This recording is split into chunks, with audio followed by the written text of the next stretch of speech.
कहानियों के संसार में एक बार पुनः आप सभी का स्वागत है। आज मैं आपके समक्ष प्रदीप सौरभ के उपन्यास तीसरी ताली का एक अंश लेकर उपस्थित हुई हूँ। यहाँ उभयलिंगियों की सामाजिक दुनिया के बीच हिजड़ों, लौंडों, लौंडेबाजों, लेस्बियनों और विकृत प्रकृति की ऐसी दुनिया है जो हर शहर में मौजूद है और समाज के हाशिए पर जिंदगी जीती रहती है। प्रदीप सौरभ ने इस दुनिया के उस तहखाने में झांका है जिसका अस्तित्व सब मानते तो हैं लेकिन जानते नहीं। इस उपन्यास के नायक और खलनायक काल्पनिक नहीं हैं। सिद्धार्थ एन्क्लेव की एक ऐसी ही सुबह बच्चे अनमने भाव से स्कूल जाने की तैयारी कर रहे थे और माताएं बतौर फर्ज अदायगी उनके लिए टिफिन पैक करने में मशगूल थीं। तभी ढोलक की थाप ने पूरी कॉलोनी को चौंका दिया। बेसुरे संगीत और खुले हाथों की तालियों की आवाज़ जैसे हवा को थप्पड़ मार रही थी। एकाएक कई चेहरे बालकनियों में झांकने लगे। ये मुए सुबह सुबह हमारी कॉलोनी में कैसे आग घुसे? किसके यहाँ? एक दूसरी आवाज़ आई। किसके यहाँ है जच्चा बच्चा? कोई खबर तो मिली नहीं। पड़ोस की जवान व बूढ़ी औरतें काम को अर्धविराम देकर पंचायत में जुट गई थी। ये बेसुरा संगीत गौतम साहब के घर के सामने से उठ रहा था। गौतम साहब सेंट्रल सेक्रेटरिएट में यूडीसी थे। बड़े बाबू तनख्वाह काम चलाने के लिए ठीक ठाक थी, पर फाइलों को इधर से उधर करने के लिए मेहनताना अलग से लेते थे। अधेड़ हो चुके थे। 3 बेटियों के बाद बेटा हुआ था। घर में वारिस पैदा हुआ था। मोटे चश्मे के पीछे दबी दबी रहने वाली आंखों में अचानक चमक आ गई थी। अब झुककर चलने के बजाय वे थोड़ा तनकर और अकड़कर चलने लगे थे। कंजूस एक नंबर के थे। दफ्तर में उन्हें सोशल आदमी माना जाता था, मगर कॉलोनी में आस पड़ोस में सभी उनके परिवार का मिलना जुलना कम ही रखते थे। नतीजतन हिंजड़ों की तालियों और ढोलक की थाप से ही कॉलोनी वालों को उनके घर लल्ला होने की खबर मिली। वैसे कॉलोनी में जब किसी खुशी के मौके पर हिजड़े नाचने गाने आते हैं तो लोग उन्हें शगुन देते ही हैं। सोचते हैं कौन मुंह लगे हिजड़ों के, मुंहफट जो ठहरे। अपने में आ जाएं तो पलक झपकते किसी की भी इज्जत उतार दें। मगर गौतम साहब शगुन देने के लिए तैयार नहीं दिख रहे थे और इसीलिए हिजड़ों की बार बार दस्तक के बावजूद अंदर से कोई आहट नहीं हो रही थी। आखिरकार हिजड़े अपनी पर उतर आए। गौतम साहब लल्ला हुआ है और गर्मी में रजाई ओढ़कर बैठे हुए हो? सुंदरी ने ताली ठोककर दरवाजा और जोर से बड़बड़ाया। सुंदरी की ताल में ताल मिलाते हुए बिंदी या बद्दुआ देते हुए कड़वाहट के साथ बोली, हिंजड़ों को शगुन नहीं दोगे तो लल्ला हिंजड़ा निकलेगा। फिर भी अंदर से कोई सुखबुगाहट नहीं हुई तो मंडली की सरगना डिम्पल और उसके साथी सुर में सुर मिलाकर लगभग चिल्लाने के अंदाज में बोलने लगे, गौतम का बच्चा हाय हाय, गौतम का बच्चा हाय हाय। इस कर्कश कोरस के पीछे हिंजड़ों की सोच थी कि कॉलोनी के लोगों को गौतम साहब की बेरुखी से परिचित करा दिया जाए, पर तमाम शोरगुल के बाद भी गौतम साहब ने दरवाजा नहीं खोला। हिंजड़े खींच गए। 2 घंटे की मशक्कत भी उनके काम नहीं आई। न हारने वाले हार गए। आम तौर पर हिंजड़े अंटी ढीली करवा ही लेते हैं, लेकिन गौतम साहब के मामले में वे पसीने पसीने हो गए और उनकी दाल नहीं गली। शरारती सुनैना ने गुरु डिम्पल से कहा कि इसके दरवाजे में मूत देते हैं, लेकिन डिम्पल ने सुनैना को इस बात की इजाज़त नहीं दी। बोली, हम हिंजड़े जरूर हैं पर हमारे भी कुछ उसूल हैं। हमारे पेट पर लात मारेगा तो भगवान भी इसे माफ़ नहीं करेगा। यह कहने के बाद मंडली ढोलकिए और हारमोनिये के साथ आगे बढ़ गई। तमाशा शुरू होने से पहले ही खत्म हो गया। सुंदरी का नाच देखने के लिए जमा आसपास के लोग खिसकने लगे। सुंदरी की इलाके में धाक थी। गजब का डांस करती थी। कमर तो ऐसी लचकती थी कि बड़ी बड़ी हीरोइनें तौबा कर उठें। सजी धजी रहती थी। डिम्पल उसे बेहतरीन से बेहतरीन ड्रेसेस देती। उसकी मंडली की वह जान थी। ढोलकिए की और उसकी जब जुगलबंदी होती तो देखने वाले दांतों में उंगली दबा लेते। फ्लैट नंबर 525 के गृह प्रवेश के मौके पर सुंदरी ऐसी नाची थी कि उसका पोर पोर थिरक रहा था। सुरीली भी थी और गाती भी अच्छा थी। हिंजड़ों में वह ब्यूटी क्वीन मानी जाती थी। उसके डांस पर हर आने जाने वाला नोटों की बौछार कर रहा था। मंडली उस दिन मालामाल हो गई थी। फ्लैट के मालिक मयंक अग्रवाल डांस देखकर इतने मस्त हुए कि उन्होंने अपने हाथ की अंगूठी उतारकर अपनी बीवी के सिर पर वारते हुए सुंदरी के हाथों में पहना दी थी। मयंक मानते थे कि हिंजड़ों को धन धान्य देने से ऊपर वाला बुरी नज़रों से बचाता है। उनके जुड़वा बच्चों के जन्म के मौके पर जब तक डिम्पल ने बच्चों को अपनी गोद में लेकर आशीर्वाद नहीं दिया, तब तक अग्रवाल साहब माने नहीं थे। डिम्पल शुरू में आनाकानी कर रही थी और मयंक से 10,000 रुपये मांग रही थी। हिजड़े जानते हैं कौन मुर्गा बन सकता है और कौन नहीं। उन्हें मयंक में मुर्गे के पूरे गुण दिखे। आखिरकार मयंक ने जब डिम्पल को कड़कते हुए नोट दिए, तभी डिम्पल ने बच्चों को गोद में लेकर लाड़ करते हुए आशीर्वाद दिया था। हिजड़े हार मानने वाले प्राणी नहीं होते, पर गौतम साहब ने उन्हें हरा दिया था। पूरी कॉलोनी सन्न थी। हिंजड़ों पर गौतम साहब की जीत। हिंजड़ों से दुखी रहने वालों को उन्होंने रास्ता दिखा दिया था।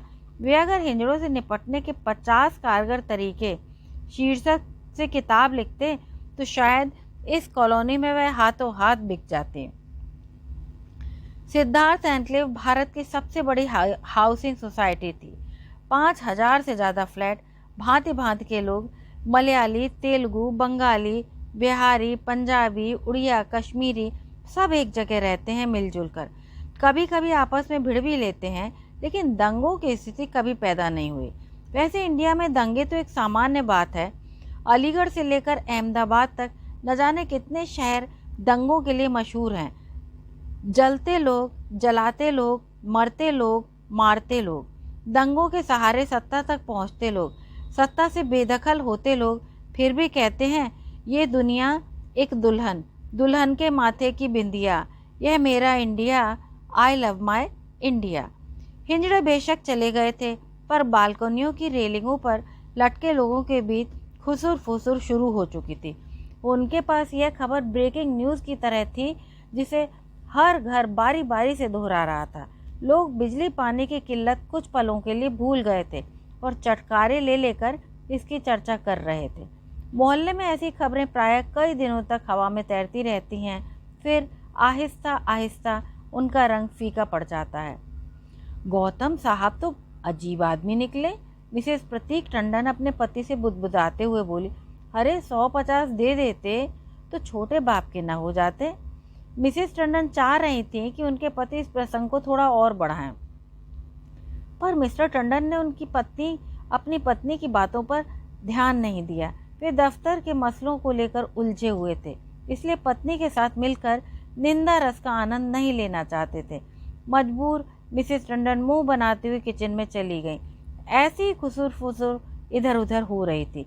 सबसे दिलचस्प था आनंदी आंटी का कमेंट, पैसे नहीं थे तो मुझसे ले जाते, हिंजड़ों को खाली हाथ लौटाने से अपशगुन होता है। आनंदी आंटी की इस बात का सबने समर्थन किया था। वैसे भी आनंदी आंटी हिजड़ावादी थीं, हिजड़ों की हमदर्द। हिजड़ों को लेकर उनकी एक नस दबी जो थी, वे उनके घर आते जाते रहते थे। वे ही कॉलोनी की अच्छी बुरी खबरें हिजड़ों तक पहुंचाती थी। हिजड़ा मंडलियां आम तौर पर अपने खबरियों को पैसे देती हैं। बड़ी कॉलोनियों में तो वे अपने खबरियों को अपने पैसे से कमरा तक किराए पर लेकर देती हैं। फुल टाइम खबरिया, सुबह से शाम तक बच्चों के जन्म से लेकर खुशी के मौक़ों की छानबीन में व्यस्त। लेकिन आनंदी आंटी के साथ ऐसा नहीं था। वे अपनी दबी नस के चलते हिजड़ों को प्यार करती थी, पैसे वैसे वह नहीं लेती। डेरे में मंडली उदास बैठी थी। उस दिन गौतम साहब का झटका डिम्पल के चेहरे पर साफ दिखाई दे रहा था। फूटी कौड़ी का भी जुगाड़ नहीं हुआ था। डिम्पल वैसे पैसे वाली थी, खास मौक़ों पर 2-4 किलो सोना अपने शरीर पर चढ़ा लेती थी।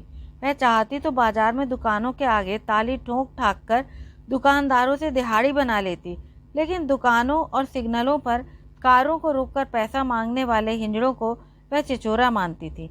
उसकी सोच थी कि अपने काम को इज्जत से करना चाहिए, अपनी सीमाओं में। भगवान राम ने उन्हें जो काम सौंपा है उसकी हद में रहकर चलना चाहिए।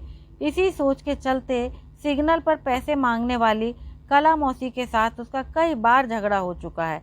उसने कई बार कला मौसी को समझाया, अपने इलाके में नाच गाकर पैसा कमा, भिखारियों की तरह सिग्नल पर क्या भीख मांगती है, अपने साथ हमारी सबकी इज्जत भी कचरा करती रहती है।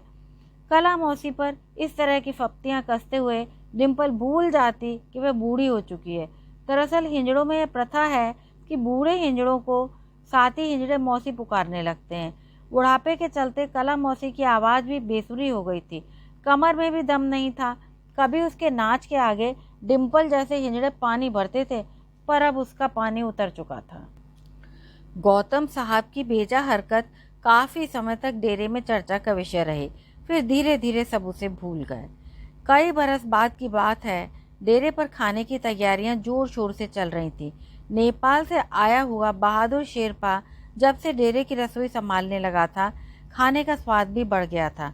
वह बहुत सुंदर था, शरीर पर एक भी बाल नहीं, मलाई की तरह चिकना। सुनैना की नज़र हमेशा उसी पर रहती। कई बार उसने अपने हिस्से की मिठाई उसे खिलाई थी। अपनी कजरारी आंखों से उसने कई बार शेरपा को पास आने का न्योता भी दिया था। शेरपा को देखकर उसके भीतर ऐसी हलचल होती जिस पर उसका अपना वश भी नहीं रहता। एक रात तो सुनैना ने उसके बिस्तर में घुसने की कोशिश भी की थी। शेरपा चोर चोर कहकर चिल्ला उठा था और सुनैना झटपट अपने कमरे में लौट आई थी। सुनैना मनी मन शेरपा से प्यार करने लगी थी। वह शेरपा के साथ रहकर जानना चाहती थी कि पुरुष और स्त्री एक साथ कैसे रहते हैं। हिंजड़ों में सुनैना हिंजड़ी थी, इसलिए उसके अंदर काम वासना भी जागती थी। इसी आग के कारण पिंकी डेरा छोड़कर भागी थी। उसने रेखा चितकबरी का गैंग ज्वाइन कर लिया था। रेखा के पूरे शरीर में सफ़ेद दाग थे, इसीलिए उसका नाम चितकबरी पड़ गया था। उसने दिल्ली यूनिवर्सिटी से बीए किया था और अब वह दिल्ली की मशहूर कॉल गर्ल सप्लायर थी। इन दिनों ग्राहक लड़कियों से ज़्यादा लड़कों की मांग करते थे, वह भी कम उम्र के कमसिन लड़कों की। खासकर विदेशी ग्राहकों में लड़कों की मांग ज़्यादा थी। पिंकी हिंजड़ों के बीच से निकलकर रेखा चितकबरी के साथ खुश थी। कमाई एक रात में ही अच्छी खासी हो जाती थी उसकी, और नाच गाकर शरीर भी नहीं तोड़ना पड़ता था। वह कई बार सुनैना को रेखा चितकबरी के गैंग में शामिल होने का न्योता दे चुकी थी, लेकिन डिम्पल के गुंडों के भय से वह कांप जाती थी। हालांकि सुनैना रेखा चितकबरी के गैंग में शामिल होना चाहती थी। डिम्पल के लठैत रेखा चितकबरी के पिस्तौलधारियों पर हल्के पड़ते, लेकिन फिर भी सुनैना डिम्पल को छोड़ने की बात नहीं सोच पाती थी। डिम्पल में उसे अपनी माँ दिखती थी। बचपन से उसने ही उसे पाला पोसा था, उसकी हर ज़रूरत पूरी की थी। सुनैना और शेरपा की मोहब्बत की बात दबे ढके तरीके से डेरे के सभी लोगों तक पहुंच चुकी थी। चोर कांड के बाद यह भेद भी खुल गया था कि शेरपा के बिस्तर में घुसने वाली सुनैना ही थी, लेकिन यह बात कोई सुनैना से कहता नहीं था। सुनैना भी जानती थी कि शेरपा के लिए उसका एक तरफा प्यार अब किसी से छिपा नहीं है। वह शेरपा को खिलाने पिलाने और मीठी मीठी बात करने का कोई भी मौका नहीं छोड़ती थी। शेरपा भी सुनैना की नज़रों को ताड़ चुका था, लेकिन वह किसी हिंजड़ी को प्यार नहीं करना चाहता था। यह बात अलग थी कि लंबे समय तक साथ रहते रहते शेरपा सुनैना के प्रति नरम हो गया था। इसी को सुनैना अपने लिए उसका प्यार मान बैठी थी। डिम्पल इन दोनों के बीच चल रहे इलू इलू से बिल्कुल परेशान नहीं थी। वह सोचती थी कि हिजड़ी मोहब्बत कर भी लेगी तो उसका क्या बिगड़ेगा। रानी भी हर रोज़ डेरे पर यह नज़ारा देखती और इन दोनों की मोहब्बत क्या मोड़ लेगी, यह सोचकर विचलित हो जाती। एकांत में वह शेरपा के बारे में ही सोचती। ऐसा नहीं था कि वह सुनैना की तरह चाहती थी, बल्कि वह इस बात से डरती थी कि कहीं शेरपा के साथ भी वही ना हो जो उसके साथ हुआ था। रानी डिम्पल की मंडली में शामिल होने से पहले अलीगढ़ में रहती थी, या यूँ कहें कि रहता था। हिजड़ा बनने से पहले वह मुकम्मल मर्द था। शेरपा की तरह तब उसका नाम रानी नहीं, राजा था। उसने बचपन में कथक नृत्य सीखा था राजू महाराज से। राजू महाराज कथक के अद्वितीय गुरु थे, और जितने भी अद्वितीय गुरु थे उतना ही अद्वितीय था उनका शिष्य राजा। उसमें लगन थी, धैर्य था, सहनशीलता थी, और सबसे बड़ी बात यह कि अपने गुरु के प्रति उसमें समर्पण व श्रद्धा का अद्भुत भाव था। उसके इन्हीं सब गुणों के कारण राजू महाराज अपने शिष्यों में सबसे अधिक उसे ही चाहते थे। एक बात और थी, राजू महाराज के शिष्य मंडली में लड़का सिर्फ एक था, राजा। बाकी सब लड़कियां थी, पैसे वाले घरों की लड़कियां। वे राजू महाराज के पास नृत्य की साधना करने नहीं आती थी, बल्कि उन्हें वहां भेजने के पीछे उनके माता पिता का उद्देश्य कुछ और ही होता था।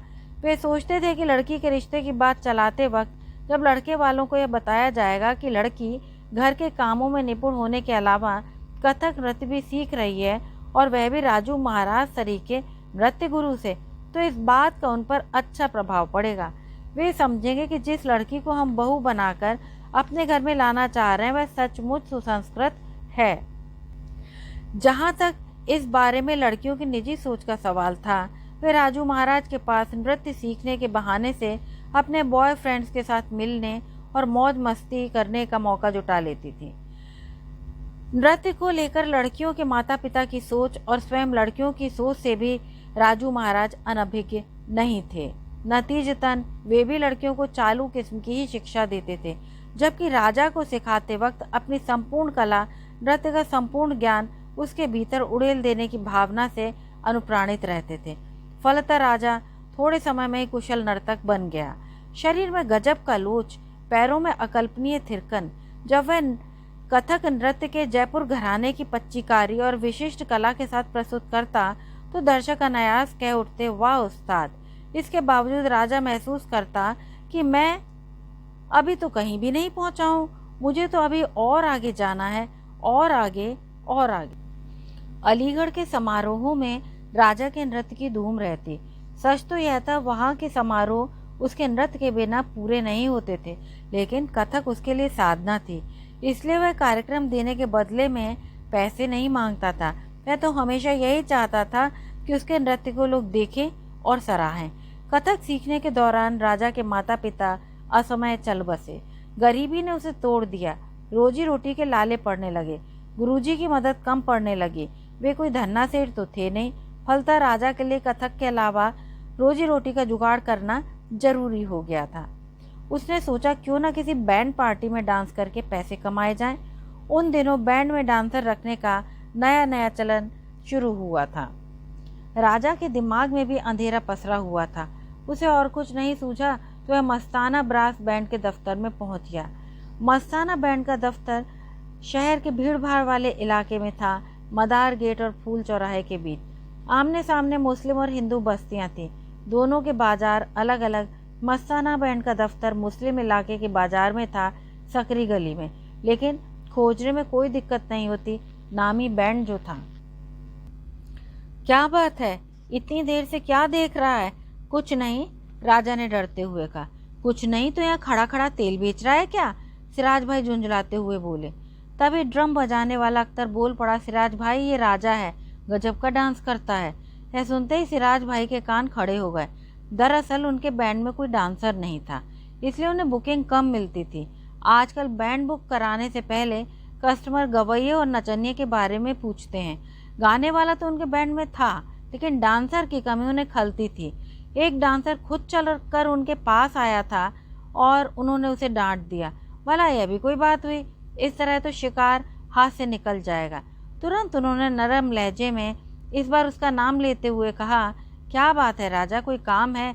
जी नहीं, बस यूं ही। राजा नर्वस हो रहा था, फिर संभलते हुए याचक भाव से बोला, जी हाँ काम है, आओ बैठो यहाँ। सिराज भाई अपनी आदत से इतर कुछ अधिक ही विनम्रता प्रदर्शित करते हुए बोले, मास्टर साहब मुझे आपके बैंड में डांस का काम चाहिए, बहुत परेशानी में हूँ, पूरे सुरताल में नाचूंगा, कोई शिकायत हो तो बैंड से निकाल दीजिएगा।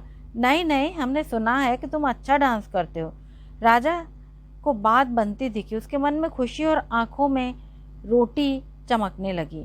जब भी बुकिंग आएगी हम तुम्हें संदेशा भेज देंगे, अपना पता लिखवा दो। कहते हुए सिराज भाई अपना रजिस्टर पलटने लगे। कल एक बुकिंग है, शाम को 6 बजे आ जाना। एक बात और, एक बुकिंग का तुम्हें 100 रुपया मिलेगा। इसके अलावा जो भी न्योछावर मिलेगी उसमें आधा हिस्सा हमारा और आधा तुम्हारा होगा। राजा ने कोई ऊँपू नहीं की, अंधा क्या चाहे 2 आंखें। उसे काम मिल गया। शुक्रिया कहता हुआ वहाँ से चलने लगा तो सिराज भाई ने कहा कि अगर तुम्हारे पास अभी समय हो तो थोड़ा रिहर्सल कर लेते हैं, अपने बैंड की पूरे अलीगढ़ में शान है। इसके बाद तो सिराज भाई झूम झूम कर नागिन की धुन बजाते रहे और राजा के पांव थिरकने लगे। वहां बैठे बजनियों के होश फाख्ता हो गए। अद्भुत नाचा राजा, ऐसा नाचा कि जैसे सामने नागिन प्रकट हो गई हो। लगा कि नाग बिलों से निकल आएंगे। सिराज भाई डांस देखकर मुग्ध हो गए।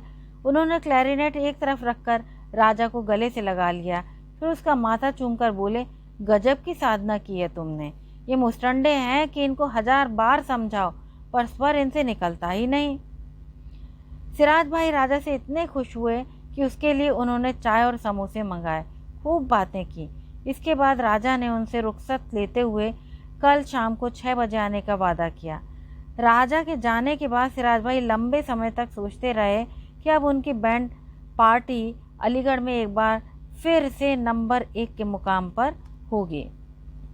ब्रास बैंड की दुनिया में उनसे बड़ा मास्टर अलीगढ़ में कोई नहीं था। समय के साथ राजा के नागिन डांस की बाजार में मांग बढ़ने लगी। इसी के साथ सिराज भाई के बैंड की मांग भी बढ़ गई। दोनों की जुगलबंदी जब भी होती तो बाराती घराती सब लौटने लगते। कोई रुमाल निकालकर सपेरा बन जाता तो कोई जमीन पर लेटकर नागिन। बारात का हर आदमी राजा के साथ नाचने की कोशिश करता। राजा भी उन्हें खूब नचाता। उनके ऊपर नोटों की बौछार होती। कोई उसे चूमता तो कोई दारू पीकर नाचते हुए उस पर गिर जाता। फिर भी राजा के पैर थमते नहीं, रुकते नहीं।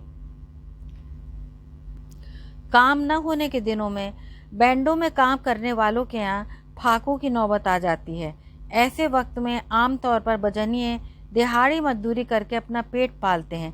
राजा के साथ भी ऐसा ही हुआ। कमाया हुआ पैसा खत्म हो गया। रोटी के लाले पड़ने लगे। भूख से उसकी अंतड़ियाँ बैंड बजाने लगी। दिहाड़ी पर वह मजदूरी कर नहीं सकता था। शरीर में उसके जान नहीं थी। कथक सीखते और नागिन डांस करते हुए उसके अंदर सखी भाव घर कर गया था। ऐसे ही फाका कशी के दिनों में एक दिन बस स्टैंड के सामने चाय की दुकान पर खड़े हुए उसने सोचा कि क्यों न दिल्ली जाकर कुछ काम धाम किया जाए। आखिरकार दिल्ली का इंटर स्टेट बस टर्मिनल आ गया और सवारियां अपने अपने ठिकानों की तरफ चली गईं। लेकिन राजा कहाँ जाए? वह पहली बार दिल्ली आया था या उसका कोई जानकार नहीं था। इधर उधर देखते देखते वह टर्मिनल के लाल किले वाले गेट की तरफ पहुंच गया। उसके पैरों को पता नहीं था कि वे कहाँ जा रहे हैं। सब कुछ नया। अचानक उसके पैर ठिठक गए और वह बस वहीं पास में लगे एक पोस्ट बॉक्स के नीचे बैठ गया। उसकी आंखों में आंसू आ रहे थे। अब उसे दिल्ली आने के अपने फैसले पर गुस्सा आ रहा था। वह सोचने लगा, अलीगढ़ में होता तो कोई चाय पिला देता। किसी ने ठीक ही कहा है कि अपना शहर कितना भी बेगाना हो जाए अपना ही होता है। अपनी मिट्टी अपनी ही होती है। सुबह की चटक रोशनी के बीच भी राजा की आंखों के सामने अंधेरा छाया हुआ था। उसने अपना सिर घुटनों के बीच दबा लिया। आंसू टप टप गिर रहे थे। इसी बीच किसी ने उसके सिर पर हाथ रखा। राजा हड़बड़ा गया। दिल्ली जैसी जगह में उसके सिर पर हाथ रखने वाला कौन हो सकता है? उसने घुटनों के बीच से सिर निकालते हुए डबडबाई आंखों से देखा। सामने एक महिला खड़ी थी, सजी धजी महिला। वह डिम्पल थी। अम्बाला में रहने वाली अपनी शागिर्द शरबती को बस के अड्डे पर छोड़ने आई थी। शरबती का अम्बाला में वही जलवा था जो डिम्पल का दिल्ली में है। बड़े इलाके में उसका कारोबार है। वैसे तो अम्बाले में कई हिंजड़ा मंडलियां हैं, लेकिन वहाँ चलती है शरबती की। डिम्पल को देखकर राजा को अचरज हुआ। भला उसने उसके सिर पर हाथ क्यों रखा? अभी राजा यह सोच ही रहा था कि डिम्पल की मर्दाना आवाज़ गूंजी, बाहर से आए हो? काम की तलाश है? हिंजड़े ऐसे फाका कशी करने वाले लोगों को आसानी से ताड़ लेते हैं। इसीलिए डिम्पल ने भी राजा को ताड़ लिया था। वह डिम्पल को जवाब देता कि उससे पहले उसके दिमाग में बुरे बुरे सवाल कौनने लगे। अरे यह तो औरत नहीं, हिंजड़ा है। हिंजड़े तो अच्छे भले लोगों को पकड़कर हिंजड़ा बना देते हैं।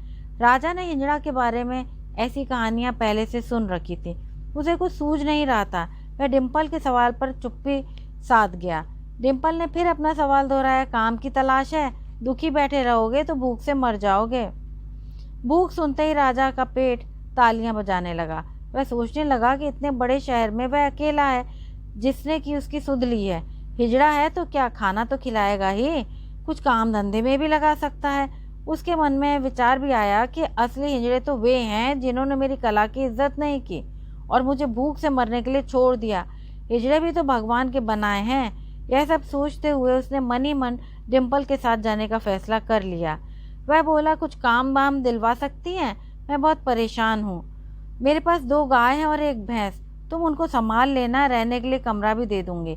डिम्पल विनम्रता से बोली, मुझे गाय भैंस का काम नहीं आता। फिर कुछ सोचकर बोला, खैर पेट की आग यह भी सिखा देगी। कहते हुए राजा उठ गया। डेरे में डिम्पल की मंडली के सदस्य नित्य कर्म में व्यस्त थे। डिम्पल के साथ नया मेहमान देखकर सबको कौतूहल हुआ, पर डिम्पल ने उनकी जिज्ञासा बहुत जल्द खत्म कर दी। उसने सबसे राजा का परिचय कराया और मुलाकात की पूरी कहानी सुनाई। राजा को उसका कमरा बता दिया गया। परिचय के दौरान राजा की नज़र किसी पर नहीं थी, पर 2 आंखें उसे बराबर निहार रही थी। उन आंखों ने राजा को अपने भीतर ठहरा लिया था और वे आंखें थी मंजू की, जिस पर जवानी का 16वां साल अपना रंग दिखा रहा था। अब मंजू की नजरें हमेशा राजा के इर्द गिर्द रहने लगी। राजा इन सबसे बेखबर अपने काम में व्यस्त रहता। यूं भी इन लोगों में उसकी दिलचस्पी न होना स्वाभाविक था। वह सिर्फ अपने पेट की आग बुझाने के लिए वहां रह रहा था, लेकिन मंजू के भीतर कामुकता की आग इस पेट की आग से भी ज्यादा दहक रही थी। एक दिन डिम्पल और मंडली के सदस्य जब काम धंधे के लिए निकले तो मंजू बीमारी का बहाना बनाकर डेरे पर ही रह गई। अब डेरे पर मंजू और राजा अकेले थे। खाना पीना करने के बाद मंजू ने राजा के अपने कमरे में बुलाया और जैसे ही वह मंजू के कमरे में दाखिल हुआ, मंजू ने उसे अपनी बाहों की गिरफ्त में लेकर बेतहाशा चूमना शुरू कर दिया। इतना ही नहीं, राजा का पुरुषांग अपने हाथों में भरकर वह उससे खेलने लगी। राजा को कुछ समझ नहीं आ रहा था। सखी भाव से ग्रस्त होकर वह अपने इस अंग की ताकत भूल चुका था। उसे समझ नहीं आ रहा था कि वह मंजू का कैसे प्रतिवाद करे या फिर न करे। अब वह राजा का सखी भाव खत्म होने लगा। उसके अंदर एक तरह की उत्तेजना जागने लगी, मर्दानगी की उत्तेजना। इस अनुभव से वह अनभिज्ञ था। मंजू की आग ज्वालामुखी में तब्दील होती जा रही थी। पहली बार उसे किसी मर्द का स्पर्श मिला था। राजा ने अंततः मंजू के आगे आत्मसमर्पण कर दिया। अब राजा के हाथ और ओठ भी इस एहसास में डूबने लगे। राजा ने ऐसा आनंद पहले कभी महसूस नहीं किया था। दोनों एक दूसरे के उत्तेजक अंगों के साथ खेलने लगे। दोनों के लिए खेल नया था और नए खिलाड़ियों की तरह दोनों में अनुभव के बजाय जोश ज्यादा था। एक दूसरे को मात देने की कोशिश में दोनों के भीतर अलग अलग तरह का जुनून भर उठा था। काफी देर तक इस खेल की उठापटक में जब दोनों का शरीर शिथिल पड़ गया और पसीने से तरबतर वे एक दूसरे से अलग हुए, तो काफी देर तक यूं ही पड़े रहे, एक दूसरे की जिस्मानी खुशबू को महसूस करते हुए। पुरुष भोग के बाद मंजू में पूरी तरह स्त्रीत्व जाग गया था। उसकी आंखों में एक खास तरह की चमक पैदा हो गई थी। ऐसा सुख उसे कभी किसी चीज से नहीं मिला था। वह उठी और हाथ मुंह धोकर राजा के लिए एक गिलास दूध लेकर आई। राजा कमरे में बेसुध लेटा हुआ था। उसे समझ ही नहीं आ रहा था कि उसके साथ क्या हुआ, लेकिन मंजू को भोगने के बाद उसे यह जरूर महसूस हुआ कि यह कोई अलौकिक आनंद की चीज है। मंजू ने उसे उठाया और दूध पिलाया, प्यार से माथे पर चुंबन लिया। दूध पीने के बाद राजा की चेतना लौटी। यह सुख उसे भी स्वर्गिक लगा। इस मिलन के बाद मंजू और राजा की दुनिया ही बदल गई थी। मंजू की नज़रों में हर समय खुमार सा रहने लगा और सीने के उभारों में एक कसमसाहट रहने लगी। उसकी चाल में मोरनी के नृत्य जैसी झनकार रहती। जवानी का नया जोश उसे मदमस्त बनाए रखता। दूसरी तरफ राजा भी अपनी दिनचर्या में रस लेने लगा था। गाय भैंसों का चारा खिलाते और उन्हें धोते हुए वह अजीब से आनंद से भर उठता। उनके स्पर्श में वह मंजू को महसूस करता और दोनों एक दूसरे से मिलने का कोई मौका न छोड़ते, या कहें कि मौका तलाशते रहते थे। दोनों की जिंदगी सुरमई हो रही थी। समय पंख लगाकर उड़ने लगा था। डिम्पल मंजू के में आ रहे इस बदलाव से कुछ हैरान होते हुए भी ज़्यादा परेशान नहीं थी, पर मंडली के साथ धंधे पर जाने में जब वह अक्सर ही आनाकानी करने लगी तो डिम्पल का चिंतित होना स्वाभाविक था। हालांकि डिम्पल के मन में हमेशा यह चोर रहता था कि मंजू उसकी बिरादरी की नहीं है, पर उसने मंजू को बड़े नाजों से पाला था और उसे हर बुरी नज़र से दूर रखने में कोई कसर नहीं छोड़ी थी। हर शनिवार को वह शनि मंदिर में जाकर उसकी नज़र उतरवाती थी। उसके खाने पीने का भी ध्यान रखती थी। सोते वक्त अपने हाथ से दूध पिलाती। मंजू भी डिम्पल को अपनी माँ की तरह ही मानती थी। Dimple and party flat number 565 की तलाश में जुटी थी और उसकी गाइड थी आनंदी आंटी। वे आगे आगे चल रही थी और डिम्पल पीछे पीछे। दूर से फ्लैट की ओर इशारा करके आंटी अपने घर की ओर चली गई। डिम्पल ने फ्लैट की घंटी बजाई। सामने एक भरी पूरी औरत प्रकट हुई, पोपले मुंह वाली। मांग में गाढ़ा सिंदूर चमक रहा था। तभी इसी बीच ढोलकी और हारमोनियम ने ठेका लगा दिया। हिजड़ों को देखकर वह औरत अंदर मुड़ी और जोर जोर से कहने लगी, हिजड़े आ गए, हिजड़े आ गए। घर में हलचल मच गई। फ्लैट बसंत पुरोहित का था। वे लोहे के व्यवसायी थे। घर की औरतें इकट्ठा हो गईं। पुरोहित को 1 सप्ताह पहले बेटी हुई थी। उसकी बेबी सोहर में थी। सिंदूर वाली औरत उसकी सास थी। बेटी के घर लड़की की खबर सुनकर मेरठ से आई थी। हिजड़ों का मोर्चा पुरोहित की सास ने ही संभाला। वैसे पुरोहित परिवार में हिजड़ों को देखकर मॉडर्न लोगों की तरह कोई मुंह नहीं बनाता था। नाच गाना शुरू हुआ। मंजू नए से नए फिल्मी गाने पर थिरकती रही, लेकिन अचानक नाचते हुए उसकी आंखों के सामने अंधेरा छा गया। वह नाच रोककर एक कोने में जा बैठी। ढोलक और हारमोनियम की आवाज़ थम गई। उसे उल्टी का एहसास हुआ। उसने बगल की नाली में जाकर उल्टी कर दी। उसकी उल्टी से डिम्पल के कान खड़े हो गए। उसने मंजू से पूछा, बेटी क्या हो गया? लगता है कुछ उल्टा पुल्टा खा लिया होगा, हजम नहीं हुआ इसलिए उल्टी हो गई। मंजू आने वाले खतरे से बेखबर रहते हुए बोली। थोड़ी देर नाच गाना चला। शगुन देकर मंडली डेरे पर लौट आई। वहां पहुंचकर डिम्पल मंजू से बोली, बेटी ज़्यादा तकलीफ हो तो डॉक्टर को बुला लेते हैं। नहीं नहीं, कोई खास बात नहीं, ठीक हो जाएगा, मंजू ने लापरवाही से जवाब दिया। बात आई गई हो गई, लेकिन डिम्पल के मन का चोर कुलाचे भरने लगा। कहीं मंजू गर्भवती तो नहीं हो गई? डिम्पल ऐसी उटपटांग बातें सोचती रही। अपने मन को समझाने के लिए उसने सोचा, हिजड़ा भी कहीं गर्भ धारण कर सकता है। हिजड़े के बच्चे की बात जो भी सुनेगा उसके पैरों तले की जमीन वैसे ही खिसक जाएगी। पूरी बिरादरी में थू थू हो जाएगी। कुछ हफ्ते गुजरे। मंजू का पेट दिखने लगा। उसे वह लाख अपनी साड़ी से छिपाने की कोशिश करती, लेकिन 4 महीने के बच्चे का पेट यूं तो नहीं छिपता। डिम्पल ने उसे बाहर ले जाना बंद कर दिया। उसके ऊपर सख्त पहरा बिठा दिया था। वह रात भर सोचती, आखिर उसने ऐसा क्यों किया? एक मुकम्मल लड़की को उसने हिजड़ा क्यों बना दिया? सिर्फ अपने थोड़े से लाभ के लिए? यह सब सोचते हुए रोने लगती। मैं मंजू को माँ बनाने वाले को नहीं छोड़ूंगी। मंजू ने बिरादरी में हमारी इज्जत मिट्टी में मिला दी। उसको बच्चा गिरवाना ही पड़ेगा। हिजड़ों की बिरादरी में लड़कियों को हिजड़ा बनाने की मनाही है। हिजड़ों की गुरु संत आशामाई बराबर कहती हैं, कुदरत से खिलवाड़ करने का किसी को हक नहीं। अपने फ़ायदे के लिए किसी को हिजड़ा बनाना पाप है। ऐसा करने पर हिजड़े को 100 बार हिजड़े का ही जन्म लेना पड़ता है और फिर भी उसका पाप कम नहीं होता। हिजड़ों की मानी हुई पीठ है उनकी। उनके हर छोटे बड़े झगड़ों में उनका फैसला अंतिम होता है। कहते हैं कि वे जिसको श्राप देती हैं वह पनप नहीं पाता। उनके दर्शन के लिए दूर दूर से आम आदमी भी आते हैं। अपने सुख समृद्धि की कामना के लिए आम धारणा है कि जिसको उन्होंने दिल से आशीर्वाद दे दिया उसकी बात बन जाती है। डिम्पल के जहन में बार बार संत आशा माई के विचार गूंजते। इसके बावजूद उसने मंजू को गर्भवती बनाने वाले को सजा देने का फैसला कर लिया था। दरअसल मंजू बचपन से हिजड़ों के साथ रहते रहते अपने को हिजड़ा समझने लगी थी। उसके हाव भाव भी वैसे ही हो गए थे। कभी मंडली के किसी सदस्य को इस बात का एहसास ही नहीं हुआ था कि वह स्त्री है। असल में मंजू जब पैदा हुई तो उसके गरीब माता पिता ने दान दहेज के डर से उसे थोड़े से पैसों के लिए डिम्पल को बेच दिया था।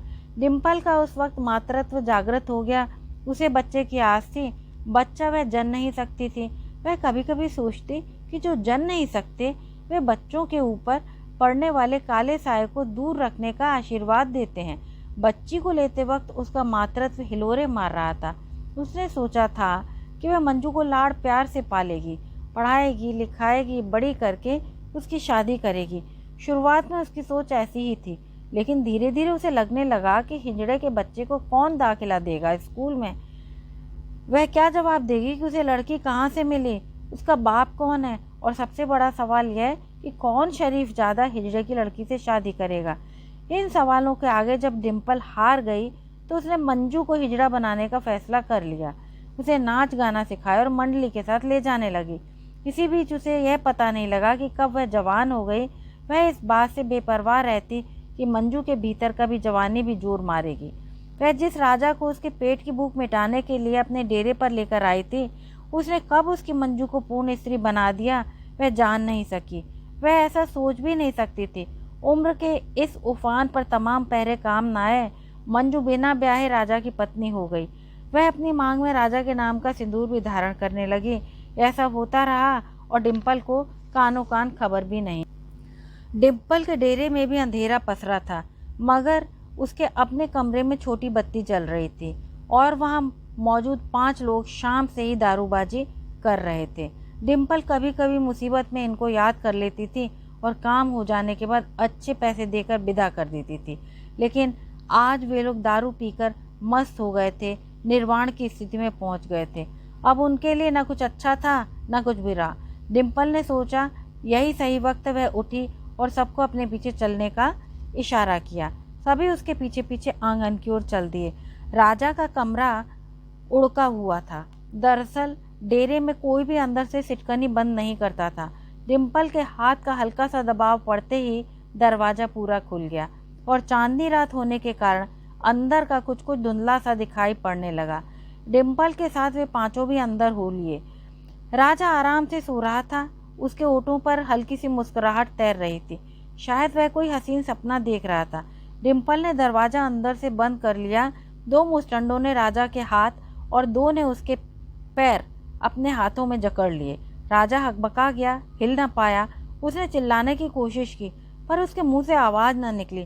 तभी डिम्पल ने राजा से कहा, चुपचाप लेटे रहो, चीखने चिल्लाने की जरूरत नहीं है। राजा कुछ नहीं समझ पा रहा था कि उसके साथ क्या होने वाला है। उसके दिमाग में यह बात बिजली की तरह कौंध गई कि कहीं डिम्पल भी मंजू की तरह उसके साथ जोर जबरदस्ती करके संबंध तो नहीं बनाना चाहती। पर उसे इस बात में दम नहीं लगा। उसने सोचा अगर ऐसा होता तो मुस्टंडों की उसे क्या जरूरत थी। वह मालकिन थी डेरे की, अन्नदाता, वह उससे कुछ भी करा सकती थी। राजा भी ये सब सोच ही रहा था कि मुस्टंडों ने अपनी पकड़ और मजबूत कर दी। राजा बेचैन हो उठा। इसी बीच डिम्पल ने उसके पैंट की चेन खोल दी और उसके पुरुषांग को बाहर निकाल लिया। उसे पकड़ते हुए वह सोचने लगी, इसी से उसने उसकी बेटी को गर्भवती बनाया है।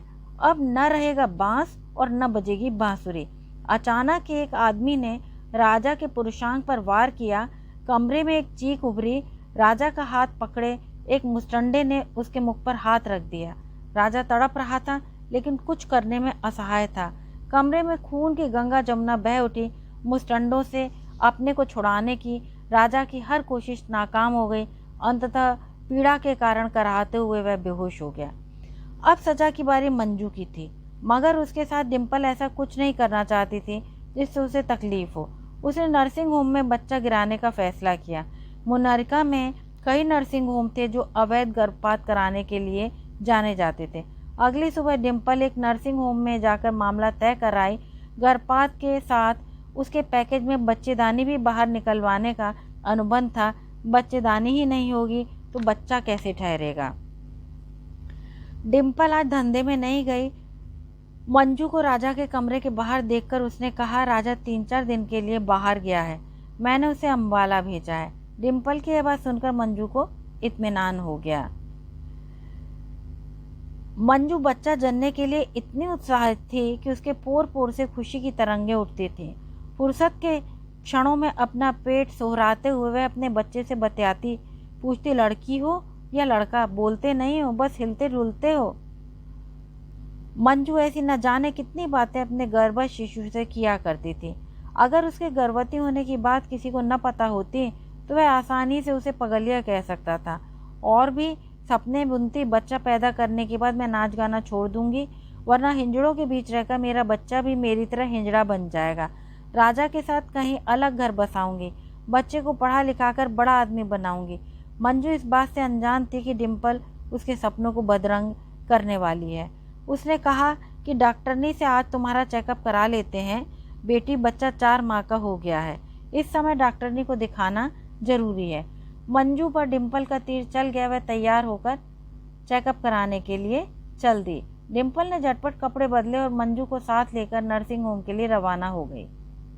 मंजू को इस समय डिम्पल ममतामयी माँ का प्रतिरूप लग रही थी। 2 दिन बीत चुके थे। राजा को होश आ गया था। वह रोए जा रहा था, उसकी मर्दानगी लुट गई थी। वह अब एक पल भी डिम्पल के डेरे में नहीं रहना चाहता था। मौका देखकर डेरे से रफू चक्कर हो गया। उसके कपड़े खून से लथपथ हो रहे थे। ढेर सारा खून निकलने के कारण उससे चला नहीं जा रहा था। कमजोरी के कारण उसे बुरी तरह तकलीफें हो रही थीं। किसी तरह लड़खड़ाते हुए वह चाणक्यपुरी पुलिस स्टेशन पहुंचा और अपनी आप बीती इंस्पेक्टर को सुनाई। पुलिस पार्टी तैयार होकर डिम्पल के डेरे की ओर रवाना हो गई। उधर चेकअप के नाम पर मंजू नर्सिंग होम में ऑपरेशन थिएटर में थी। उसको एनेस्थीसिया लगाकर बेहोश कर दिया गया। ऑपरेशन शुरू हुआ और बच्चे को जन्म लेने से पहले ही मार दिया गया। ऑपरेशन कर रही लेडी डॉक्टरों ने देखा कि अजन्मी बच्ची लड़की है। लगे हाथ मंजू की बच्चेदानी भी निकाल दी गई।